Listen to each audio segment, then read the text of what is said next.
नमस्कार, मैं रिया और आप देख रहे हैं डॉक्टर साहिब। डॉक्टर साहिब की आज के इस वीडियो में हम बात करेंगे कि स्पर्म फ्रीजिंग की ज़रूरत कब पड़ती है, किन पुरुषों को करानी चाहिए। इस विषय में हमारे साथ पूरी जानकारी देने के लिए मौजूद है डॉक्टर हिमांशु रॉय, जो कि बिहार के जाने माने आईवीएफ स्पेशलिस्ट है। तो डॉक्टर साहब, सबसे पहले तो आपका बहुत बहुत स्वागत है। धन्यवाद। सर, मैं आपसे जानना चाहूँगी कि आजकल जिस तरीके से टेक्नोलॉजी बढ़ी है, टेक्नोलॉजी में सबसे आगे अगर बात करें तो आईवीएफ को रखा गया है, क्योंकि आईवीएफ जो है कहीं ना कहीं एक जो लोग बांझपन की समस्या से जूझ रहे हैं उसको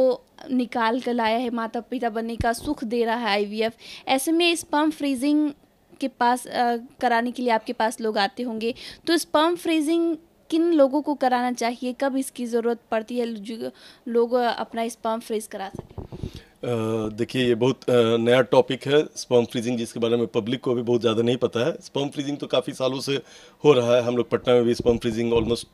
20 साल से ज़्यादा समय हो गया जो हम लोगों ने सबसे पहले स्पर्म फ्रीजिंग यहाँ किया था पटना में, और अब तो ऑलमोस्ट एवरीडे वो होते रहता है और काफ़ी प्रचलित हो गया है आईवीएफ सेंटर्स में। इसकी ज़रूरत स्पेशली उन लोगों के लिए तो ये मैंने वरदान के जैसा है जिन लोगों को प्रेगनेंसी अभी होने का या तो शादीशुदा नहीं है, तो उस समय उनको कुछ ऐसा डायग्नोसिस होता है कि टेस्टिस में ही कोई कैंसर हो गया हो या बॉडी में कोई कैंसर हो गया हो यंग एज में, जिसमें कि उनको कीमोथेरेपी या रेडियोथेरेपी ऐसा लेना पड़े, जिसके चलते या सर्जरी ऐसा करना पड़े जिससे कि उनका फ्यूचर फर्टिलिटी प्रभावित हो सकता है। तो इस तरह के केसेस में बिल्कुल, जिसमें कि फर्टिलिटी प्रिजर्वेशन बोला जाता है, कैंसर के जो पेशेंट होते हैं उनको अपना इलाज शुरू करने के पहले ही अपना स्पर्म फ्रीज करवा लेना चाहिए। और ये स्पर्म 10 साल 20 साल तक फ्रीज करके बिल्कुल हेल्दी अवस्था में रहता है, जिससे बाद में जब ट्रीटमेंट हो जाए कैंसर का और जो वो वापस स्वस्थ हो जाए और उसे फिर फैमिली अपना बनाना हो, इसलिए कि कैंसर का मरीज के लिए केवल जिंदा ही रहना ज़रूरी नहीं है, उसका लाइफ क्वालिटी ऑफ लाइफ भी अच्छा होना चाहिए। किसी भी दूसरे के आदमी की तरह उसे भी मन रहेगा कि उसका फिर परिवार हो और बच्चे हों। तो ये बहुत आसान प्रोसेस होता है जिसके द्वारा हम लोग सीमेन को फ्रीज कर सकते हैं। क्वालिटी कंट्रोल उसमें डेफिनेटली चाहिए। तो ये सबसे प्राथमिक चीज़ है जिसमें कि फर्टिलिटी प्रिजर्वेशन में कैंसर से जो पीड़ित हैं वह इलाज शुरू करने के पहले सीमेन फ्रीज करवा लें, नहीं तो उनका स्पर्म्स इलाज के दौरान वो या तो ऑपरेशन के द्वारा नहीं तो कीमोथेरेपी ड्रग के द्वारा वे सब डैमेज हो जाएंगे इरिवर्सिबल, दोबारा वो फिर ठीक नहीं हो सकता है। तो इन लोगों में स्पर्म फ्रीज होता है। दूसरा जो इम्पोर्टेंट होता है, वैसे लोग जो कि रिप्रोडक्टिव एज ग्रुप के हैं, शादीशुदा हैं, बच्चे नहीं हो रहे हैं और वे लोग साथ ही नहीं रह पा रहे हों, अगर हस्बैंड विदेश में हो, 2 साल में एक बार आना पड़ता है, या ऐसे लोग जैसे आर्मी में होते हैं 6 महीना, कभी कभी काफ़ी दिनों पे छुट्टी मिलती है और वो भी कम दिनों के लिए मिलती है, उस समय हो सकता है औरत का फर्टाइल पीरियड भी नहीं हो। तो इन सब केसेस में भी काफ़ी ये यूज़फुल होता है, जिसमें कि सीमेन अगर फ्रीज करके ले रख लिया जाए तो वो हस्बैंड अगर नहीं भी रहे तो उस फ्रोज़न सीमेंस को हम लोग वापस थॉ करके नेक्स्ट मंथ में या उसके नेक्स्ट मंथ में लगातार हम लोग उसकी पत्नी का इलाज उससे हम लोग कंटिन्यू रख सकते हैं। और उनके नहीं रहने से जो औरत का उम्र बीतते चला जाता है और उसे वो झेलना पड़ता है, जो बांझपन की जो भी समस्या होती है हमारे जो सोसाइटी में जो प्रॉब्लम उसे फेस करना पड़ता है, उससे वो बच सकती है। उसको वो अपॉर्चुनिटी रहता है कि हस्बैंड के नहीं रहने पे भी उसके स्पर्म से वो प्रेग्नेंट हो सकती है। तीसरा होता है कि कभी कभी लोगों को जिस दिन हम लोग कोई प्रोसेस करते हैं, जैसे आईयूआई हो या आईवीएफ हो, जिस दिन उनको सीमेन देना रहता है हस्बैंड को, तो काफ़ी बार ये एंग्जाइटी का एक ये होता है, एक प्रोसेस होता है। उस दिन हो सकता है किसी को एक्साइटेड होने में प्रॉब्लम हो पुरुष को, और उसे अंदर में एंग्जाइटी हो जाए जिसके चलते कि वो सीमेन कलेक्शन नहीं दे पाता है और उसके चलते वो प्रोसीडियर को हम लोग को कैंसिल करना पड़ता है। तो जिन्हें भी इस टाइप का एंग्जाइटी हो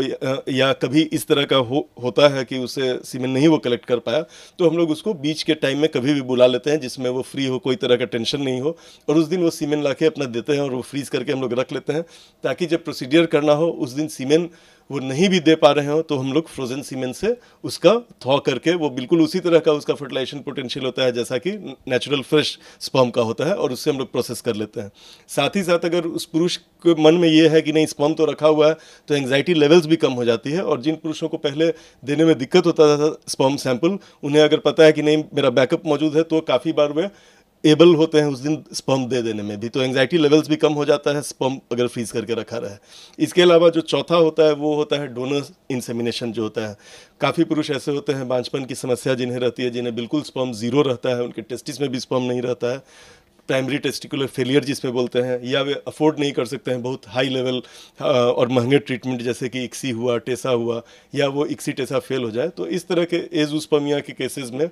सीमेन जो रहता है वो डोनेट करके लिया जाता है किसी दूसरे पुरुष से। तो ये सीमेन को भी हम लोग को जो डोनर जो सीमेन देते हैं उनका पहले हम लोग को वायरल मार्कर्स कराना रहता है, हेपेटाइटिस, HIV, हेपेटाइटिस C, तरह तरह की इस तरह की बीमारियां, और उसके बाद वो सीमेन हम लोग वो जो डोनर से लेते हैं उसे हम लोग लेकर फ्रीज कर लेते हैं, और फिर 6 महीने के बाद दोबारा डोनर की जांच होती है, और दोबारा में भी अगर उसे ये सब चीज़ नहीं निकलता है तब हमें पता रहता है 100% कि जो सैंपल्स 6 महीना पहले दिया गया था वो बिल्कुल वायरस फ्री है और इसे कोई भी बीमारी लगने का शक नहीं होगा। तो डोनर इंसेमिनेशन के लिए इसको सीमेन क्वारंटाइन बोलते हैं कि क्वारंटाइन उसको करके रखा गया। सीमेन क्वारंटाइन अब तो कंपलसरी हो गया है और लीगली भी कि वो सीमेन जब भी डोनर इंसेमिनेशन के लिए यूज़ किया जाए तो ये क्वारंटाइन सीमेन या फ्रोजन सीमेन ही किया जाए। तो ये सब अलग अलग यूजेस होते हैं जिसमें कि हम लोग को स्पर्म फ्रीजिंग की ज़रूरत पड़ती है और उससे मदद मिलती है। अगर एक बार स्पर्म फ्रीज कराया जा रहा है तो इस पे कितना बार फर्टिलाइज किया जा सकता है? वो डिपेंड करता है कि हम लोग कौन सा प्रोसेस कर रहे हैं और सीमेन का क्वालिटी कैसा है, सीमेन का वॉल्यूम कितना है, बिकॉज हर लोगों का सीमेन का वॉल्यूम किसी का आधा ml हो सकता है, नॉर्मली 1.5 ml से 2.5 ml होता है, किसी का ज़्यादा भी हो सकता है। उसी तरह काउंट किसी का कम हो सकता है, किसी का ज़्यादा, मोटिलिटी किसी का कम हो सकता है और ज़्यादा। सिमिलरली जो हम लोग प्रोसीडियर जो मेन 2 करते हैं, एक IUI करते हैं, तो IUI में हम लोग को कम से कम 10 लाख स्पर्म्स चाहिए होते हैं। तो डिपेंडिंग अपॉन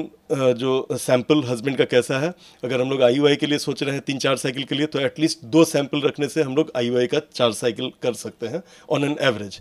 और IVF में हम लोग को मात्र 1 लाख स्पर्म चाहिए, और इक्सी करने के लिए तो हम लोग को मात्र 1 स्पर्म चाहिए एक के लिए। तो हम लोग अगर इक्सी प्लान कर रहे हैं या IVF प्लान कर रहे हैं तो 1 सैंपल भी काफ़ी होता है 2-3 साइकिल IVF या इक्सी करने के लिए। तो ये सब डिपेंड करता है कि कितना 2 सैंपल 3 सैंपल इनफ होता है कोई भी हम लोग के ट्रीटमेंट के लिए। तो शुक्रिया डॉक्टर साहब जो आपने जानकारी दी है कि किन लोगों को फ्यूचर के लिए जो है अभी ये स्पर्म फ्रिज करा लेना चाहिए, उसके लिए बहुत बहुत शुक्रिया। धन्यवाद। तो आप डॉक्टर हिमांशु रॉय को सुनाए थे जिन्होंने हमारे साथ जानकारी साझा की है कि किन्हें और कब स्पर्म को फ्रीज करा लेना चाहिए। इस विषय में आप क्या सोचते हैं, कमेंट कर ज़रूर बताएं। चैनल को सब्सक्राइब कर ले, फेसबुक पेज को लाइक कर ले। वीडियो देखने के लिए आपका शुक्रिया।